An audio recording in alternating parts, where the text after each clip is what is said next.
Cerita berlanjut dengan tim layanan darurat pun tiba. Mayat Hyungwoo telah berhasil dievakuasi. Seungju dan Honwoo pun merasa sedih dan merasa kehilangan atas musibah yang menimpa Hyungwoo. Saat mereka berduka atas meninggalnya Hyungwoo, Seokmin sebagai teman merasa belum bisa menerima atas kejadian itu, dan curiga telah terjadi sesuatu yang mengerikan di balik kematian Hyungwoo.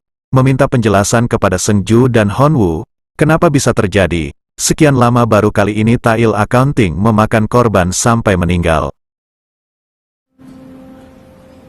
해반이에요. Kemudian tibalah Han Jae-kyun beserta Komisi Layanan Keuangan, Badan Forensik Nasional dan anak buahnya yang setia. Han Jae-kyun datang untuk berduka dan memberi penghormatan terakhir pada Hyungwoo.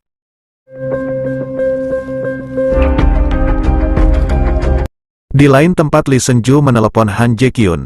Walaupun rapat pemegang saham luar biasa tidak sukses, Lee Seung-ju sebagai pemegang saham terbesar kedua, siap menunggu rencana B yang tepat dari Han Jae-kyun untuk menghadapi Lee Chan-ju. Di keesokan hari, di taman nampak Yeon-ah menunggu seseorang. Di situ Jin Tae-soo menanyakan Yeon-ah tentang kekasih yang ia impikan. Namun Yeon-ah belum bisa memberitahukannya. Jin Tae-soo menanyakan apakah bantuan yang diminta Yeon-ah waktu itu, penyebab cinta ternoda oleh permintaan. Ternyata Honwoo yang belum bangun mendapatkan beberapa panggilan tak terjawab, dan sebuah pesan teks dari Yeon-ah. Di lain sisi, Jisoo memeriksa berkas. Jika perusahaan pinjaman daring mengalami kerugian besar, layaknya bom waktu, dan asistennya memberitahu jangan cemaskan mereka, karena Tail Accounting akan mengurusnya. Namun Jisoo penasaran, Han Jae-kyun dari HK Private Equity, memberi Han Jae-kyun dari Tail Accounting pekerjaan. Apa maksud di belakang itu? Kemudian di lain tempat, Jin Tae-soo menghadap Han Jae-kyun, di mana Han Jae-kyun menyodorkan sebuah berkas penjualan perusahaan daring dari HK Private Equity. Han Jae-kyun yakin jika Bang Ji-san menjadi mitra terbaik dalam banyak hal. Namun Jin Tae-soo meragukan jika Bang Ji-san membutuhkan perusahaan pinjaman daring. Dengan keraguan itu Han Jae-kyun membujuk Jin Tae-soo yang masa jabatan yang hampir habis. Buatlah pencapaian yang luar biasa dengan meroketnya harga saham dengan mempunyai perusahaan pinjaman daring dengan teknologi uang masa depan yang modern. Dengan pencapaian itu, Jin Tae-soo dengan mudah memperpanjang masa jabatannya, terbukti dan Tail Accounting tak pernah membuat kecewa. Kemudian berlanjut Yeon-ah dan Honwoo saling bertemu. Di situ Honwoo mendahului perkataan, jika mereka mempunyai kesamaan, yang beda adalah situasi mereka saat terlalu nyaman tidak bisa bersembunyi, di mana Yeon-ah putri Presiden Bang Ji-san Jin Tae-soo klien terbesar dari Tail Accounting, sedangkan Honwoo putra seseorang keberadaannya tidak diketahui. Namun bagi Honwoo tak penting apa latar belakang keluarga Yeon-ah, dan meyakinkan jika dirinya tak akan menjauh dan beranjak selangkah pun dari Yeon-ah. Sementara Pak yang menghadap Han Jae-kyun, Han Jae-kyun memberitahu jika karir istrinya telah dijamin olehnya, dan Pak yang diberi kompensasi kerja atas kecelakaan kerja, dan Pak yang telah menerimanya dengan syarat selama masih bisa melihat ia ingin tetap bekerja di Tail Accounting. Berlanjut di mana Lee Seung-ju melihat latar belakang biodata Honwoo. Ia kaget mengetahui kalau ayahnya adalah Yang In-ho dari Habit Konstruksi. Lee Seung-ju pun beropini suasana semakin menarik. Kemudian berpindah. Honwoo dan Seung-ju menengok bekas ruang kerja Hyungwoo. Di situ Seung-ju curiga dan memeriksa laci meja kerja, berkata jika ada seseorang yang menggeledahnya dan mengambil laptop Hyungwoo, dan Honwoo menaruh curiga apakah itu perbuatan Han Jae-kyun. Kemudian selang beberapa waktu, Kang Hyun menyerahkan sebuah flash disk kepada Seung-ju. Jika flash disk tersebut ia dapatkan ketika Hyungwoo menemui dirinya tak lama sebelum ia meninggal, Jiak ia bilang selama hidupnya bekerja namun ia merasa bersalah. Dan isi dari flash disk tersebut adalah semua perusahaan gulung tikar yang telah dimanfaatkan Han Jae-kyun, layaknya sebuah rekening Han Jae-kyun yang sulit untuk dibuktikan. Pada malam harinya Jisoo yang mengecek daftar yayasan beasiswa Tail Accounting, dan berapa yang akan disuap, dan tercatat Kementerian Ekonomi dan Keuangan, termasuk Badan Forensik Nasional. Jisoo pun mencari tahu apa yang diinginkan dari Badan Forensik Nasional, yang tercatat nama Hwan In-bum. Keesokannya Lee Bo-sung anak dari Lee Chan-ju telah dimanfaatkan oleh teman dekatnya yaitu Choi Kyung-il dari tim audit Tail Accounting, meyakinkan supaya Lee Bo-sung meminjam sebuah pinjaman berbasis saham baru. 니네 회장님 해외 출장 갔다며.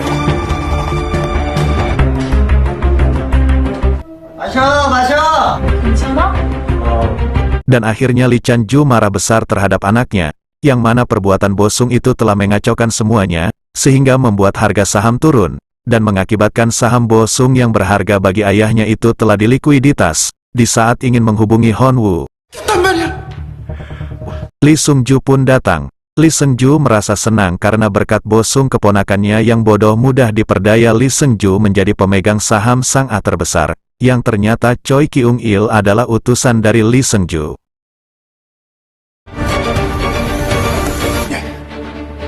Pak Woo berasumsi meski bukan berkat Bongsu, Lee Seung-ju sudah pasti dipaksa melepas saham tersebut. Karena Bongsu tidak punya pekerjaan dan pendapatan lain, dia membeli saham itu dengan sumber yang tidak jelas, sehingga otoritas keuangan bisa memerintahkan pembuangan saham karena akuisisi ilegal. Pak Woo berasumsi meski bukan berkat Bongsu, Lee Seung-ju sudah pasti dipaksa melepas saham tersebut. Karena Bongsu tidak punya pekerjaan dan pendapatan lain, dia membeli saham itu dengan sumber yang tidak jelas, sehingga otoritas keuangan bisa memerintahkan pembuangan saham karena akuisisi ilegal. Lee Seung-ju mengatakan jangan memperbanyak pekerjaan dan dipersilahkan mengalah selagi masih ada pesangon yang kemudian berpikir kepada Hon-woo yang menerima paket internasional, dengan pengirim yang sudah meninggal yang berisi kunci brankas. Ia pun bergegas menuju ke tempat agen pengiriman untuk menanyakan siapa pengirim paket tersebut dengan melihat CCTV. Namun petugas tak mengizinkannya karena melanggar hak privasi. Tetapi beruntunglah saudaranya yang sebagai opsir polisi Seong Yeon-jin membantu untuk memeriksa CCTV tersebut. Dan ternyata tak terduga si pengirim paket yang tertangkap kamera adalah almarhum Hyung-woo.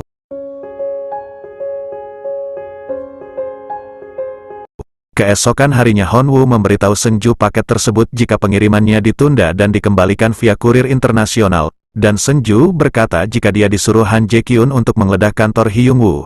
Di situ Seung-ju tidak yakin jika itu adalah kunci brankas, sebuah brankas bank yang disewa oleh Hyung-woo. Mustahil jika Han Jae-kyun tak tahu, pasti dia akan mencari tahu. Dan alasan apa Hyung-woo memberi sebuah teka-teki pada Hon-woo? Bukannya sebuah berkas sudah cukup? Yang kemungkinan bisa saja dirinya bisa menemukannya dan bisa juga Hyung-woo takut jika dirinya menemukannya. Selang beberapa waktu kemudian Hon-woo pun mengetahui teka-teki tersebut, dan bergegaslah menuju sebuah loker dan menemukan loker tersebut yang ditemukan sebuah flash disk. Di lain tempat Seung-ju menemui Jisoo dan bercerita jika Hyung-woo berharap sesuatu karena sebelum meninggal Hyung-woo telah memberi informasi pada Kang Hyun tentang Han Jae-kyun.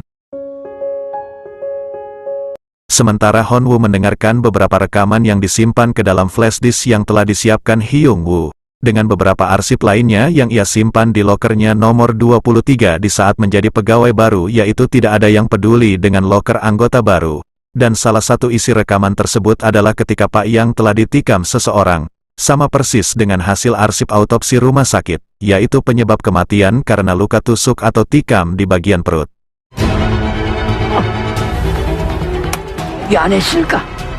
Kemudian berlanjut Jisoo yang menemui seorang dokter. Dokter tersebut adalah Hwan In-bum, dokter forensik nasional. Bersama Han Jae-kyun mendapatkan telepon penting.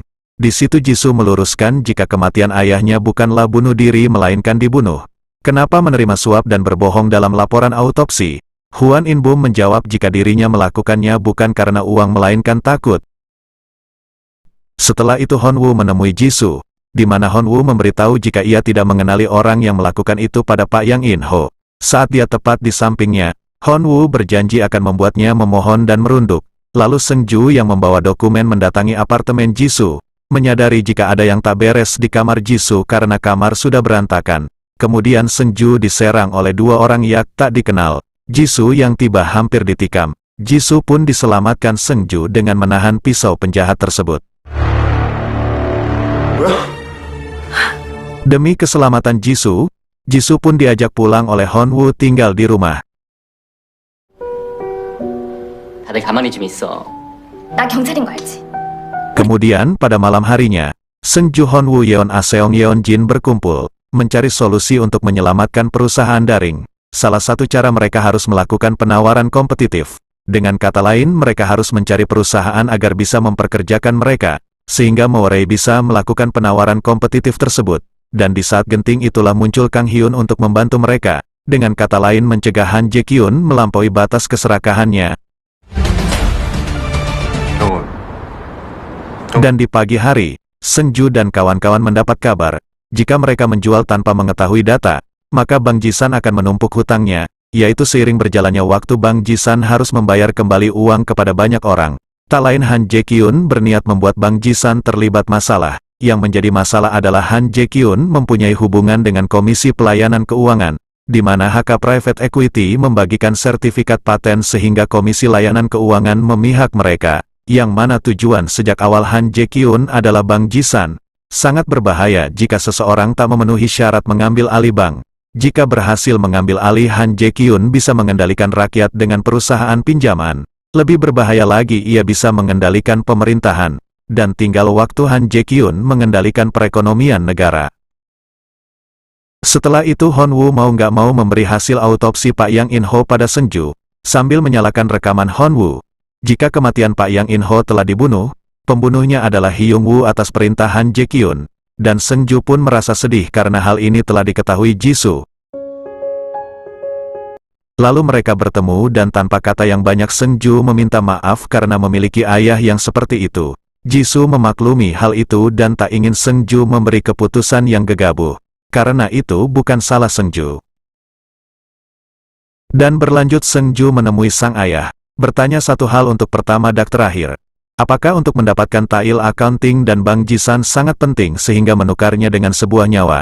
Namun Han Jae-kyun menampiknya karena tak ada buktinya dan dirinya tidak serakah untuk bisa bahagia sendiri. Dan tentang posisi tersebut Han Jae-kyun memastikan Senju akan mengambil alih posisi selanjutnya. Namun Senju tak menginginkan hal itu, karena ia sejak kecil ingin hidup normal layaknya orang lain, saling tolong-menolong dan saling menyayangi. 아버지는 단 한 번도 그런 적이 없어. 한마디로 위로가 돼주는. Han Jae-kyun yang paham nasihat tersebut berucap jika Senju terlalu tua bersikap seperti bayi, dan Senju berkata bagaimana bisa ia berbicara dengan orang yang menganggapnya begitu, dan Senju tak bisa lagi hidup sebagai putra seorang pembunuh. Di lain tempat Hon-woo menghadap Lee Senju, di mana Lee Senju berusaha memprovokasinya. Pasti mendiang Pak Yang In-ho sudah seperti ayah sendiri, dan berusaha balas dendam pada Han Jae-kyun dengan cara tetap di tail accounting. Lee Senju juga memberitahu bagaimana jika orang tua kandung kamu juga dibunuh oleh Han Jae-kyun. Disitulah amarah Hon-woo memuncak.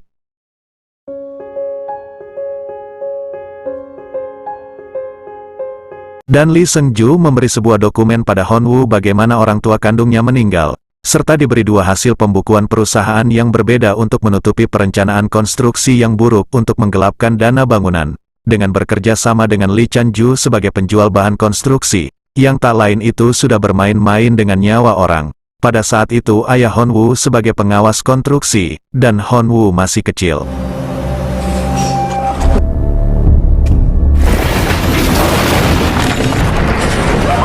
Hon-woo pun pergi dengan amarahnya.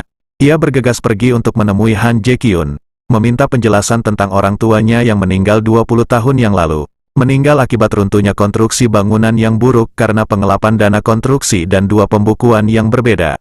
Han Jae-kyun pun menyanggah, jika Hon-woo seorang akuntan, apakah ada satu bukti objektif yang dikumpulkan sendiri tanpa asumsi orang lain?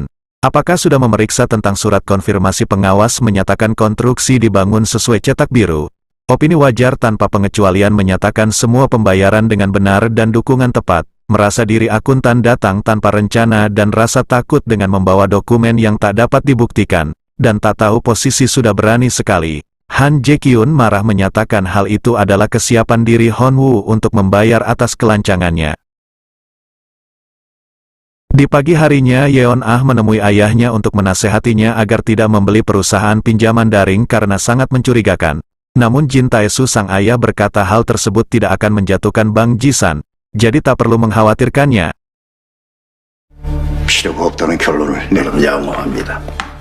Kemudian karena Yeon-ah sedang mencemaskan nasib Bang Jisan, Seok-min menelepon Han Seung-ju yang sedang berlibur untuk mempersiapkan diri untuk membuat keputusan yang bijaksana tanpa emosional, berharap menunggu sebentar, dan titip pesan kepada Yeon-ah agar tidak terlalu khawatir, karena Bang tidak akan langsung hancur karena mengakuisisi perusahaan pilot. Berpindah ke Pak yang sedang minum bersama dengan Kang Hyun. Pak yang berkata jika sudah memeriksa perusahaan lain, yang diurus secara khusus oleh Han Jae-kyun, Meski Han Jae-kyun cakap dan punya banyak orang di sekitarnya, bagaimana dia bisa mengumpulkan dana sebanyak itu atau mempengaruhi situasi sesuai keinginan yang tak masuk akal? Pak Yang yakin ada sesuatu di balik semuanya, banyak hal yang terjadi di tempat yang tak bisa kita lihat. Berlanjut dengan Pak Woo yang melapor, jika instruksi menyebarkan rumor tabloid mengenai Bang Ji-san dengan segala cara sudah dilakukan, lalu Pak Woo diperintahkan agar menyisihkan yang bersifat provokatif dan segera disiarkan di program ekonom televisi. Makin gelisah seseorang makin banyak bicara. Jika terus membicarakannya dan terus mendengarnya, Bang Ji-san akan menjadi bang yang tidak dapat dipercaya, apapun faktanya. Kembali ke Seung-ju yang didatangi Jisoo, memberitahu sebuah artikel yang akan diterbitkan besok. Bom waktu, Bang Ji-san, apakah ini awal krisis IMF kedua? Wakil Presiden Han Jae-kyun akan mengambil alih Bang Ji-san sangat berbeda sekali dengan menguasai. Sesuatu seperti habit konstruksi akan terjadi. Jisoo mengingatkan ketika itu jika Seung-ju akan mengalahkan ayahnya memohon waktu sebentar.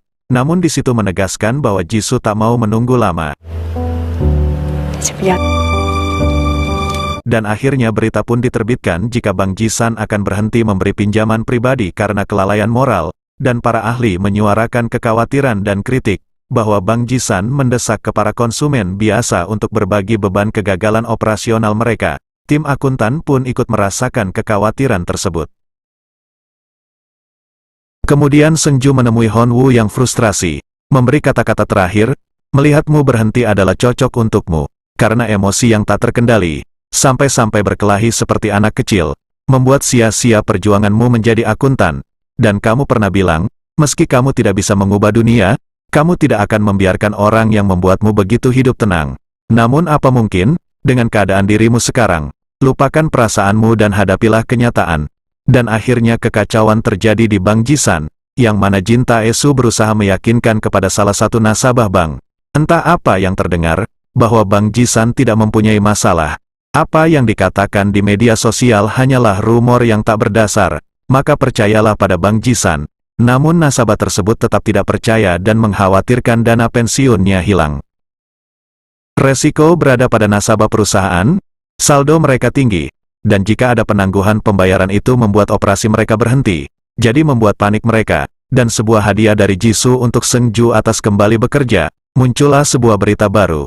Menurut petugas intelijen peringkat Bang Ji-san dalam posisi aman dan memuaskan, di rasio kredit dan rasio likuiditas terjaga di tingkat stabil. Setelah itu, Seung-ju meminta Kang Hyun, agar perusahaan pinjaman daring yang dibeli Bang Ji-san untuk dijaga dan diurus di bawah perusahaan Kang Hyun sampai keadaan tenang. Lalu secara mengejutkan Hon Woo pun kembali lagi, yang mengagetkan Yeon Ah. Seperti orang yang saling rindu, Hon Woo pun memeluk Yeon Ah. 괜찮은 거예요? Sementara di lain sisi Han Jae-kyun menawarkan Lee Seung-ju, menyodorkan yayasan anak, karena setiap perusahaan mempunyai satu atau dua yayasan. Dengan yayasan anak yang dipimpin oleh putranya, maka akan menambah citra perusahaan, di mana Han Jae-kyun meminta imbal balik itu. Di hari selanjutnya Hon Woo dipanggil Ahn Seung Yeon dan mengajak bicara, jika dirinya menghilang 2 pekan dan bilang apa, dan akan menemui siapa. Hon Woo menjawab kepala Tail Accounting, dirinya menyadari jika Han Jae-kyun adalah wakil presidir, yaitu pimpinan yang berada di atas wakil presidir Han Jae-kyun. Namun Ahn Seung Yeon memberitahu jika pimpinan sulit ditemui oleh karyawan baru begitu saja. Hon Woo yang semangat dan pemberani, mengatakan jika dirinya akan membuat sang pimpinan menemui dirinya.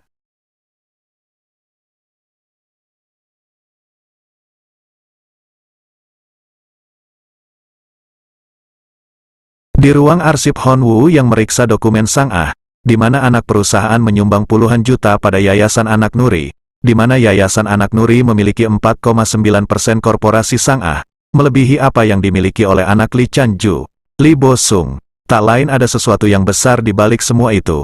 Kemudian mereka langsung menuju ke Yayasan Anak Nuri. 조이스란 분이 내준 반박 기대하는 거예요? 그 연락 가능할까 해서요. Sementara di malam hari, Seung-ju melakukan makan malam bersama dengan Jisoo, yang mana Seung-ju memberi sebuah bingkisan gaun untuk anak Jisoo, di mana Seung-ju telah salah memberi bingkisan dan salah menilai, karena anak Jisoo adalah laki-laki. 하나도 안 변했네. 이게 어딜 봐서 아들이 Pada pagi harinya, Hon-woo yang berada di tempat fotokopi, mengecek dokumen yang ditinggalkan Pak Yang berupa daftar perusahaan yang diperhatikan khusus oleh Han Jae-kyun, dan sebuah informasi pesan teks jika daftar itu perusahaan yang tidak terkenal namun dikenal luas. Hingga akhirnya Hon-woo dan Yeon-ah menyelidiki perusahaan cangkang yang menyumbang dana besar ke yayasan anak. Sampai-sampai Yeon-ah tertidur pulas, Hon-woo yang bersemangat di pagi harinya memberi kabar jika dirinya menemukan sesuatu, di mana sumbangan tersebut mengalir ke pembangunan infrastruktur di Tanzania, yang akan diambil dari yayasan dengan dalih biaya konstruksi di luar negeri, yang tak lain andalan pencucian uang, hanya karena satu orang jahat, orang lain mendapatkan reputasi buruk.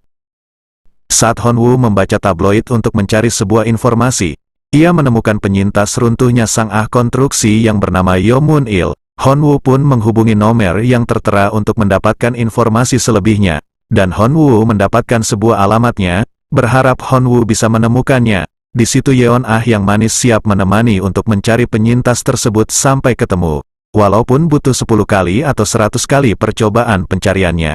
Berpindah pada Pak Woo yang melapor jika sudah memastikan transfer dana pertama di daftar, dan Han Jae-kyun meminta agar di semua orang beasiswa Yayasan Tail Accounting dikumpulkan setelah sekian lama, dan tentang yayasan anak, agar dibuatkan cerita sebuah artikel yang sangat menarik.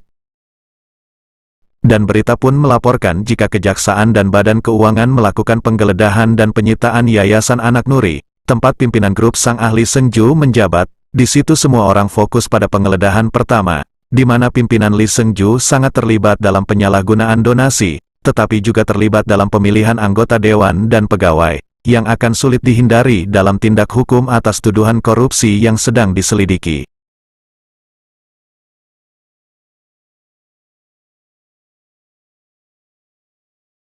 Lee Seungju pun langsung menemui Han Jae-kyun. Han Jae-kyun pun berterus terang telah mengkambing hitamkannya, karena Lee Seungju telah berani memprovokasi Hon-woo untuk melawannya.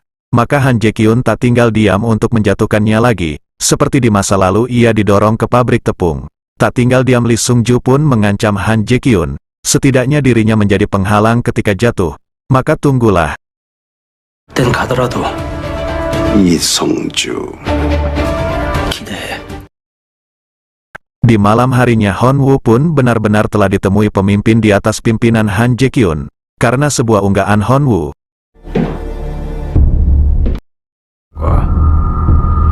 Dan Han Jae-kyun meminta dana perusahaan cangkang agar ditarik semua tanpa disisakan sepersen pun, sehingga di pagi harinya terjadi kekacauan yang tak terbendung di Bank Jisan, dikarenakan perusahaan pinjaman daring hanyalah umpan untuk menghasut semua orang sejak awal. Itu cara yang paling efektif untuk membuat rasio bis jatuh alias bank run, maka bank bisa dijual siapapun pembelinya. 빼서 다른 은행으로 움직이니까 아니죠? Dan Hon-woo pun mencari Yo Moon-il sesuai alamat. Namun yang ia temukan adalah pegawai kantin tunawicara, yang tak lain mengejutkan Hon-woo ternyata ia bisa berbicara.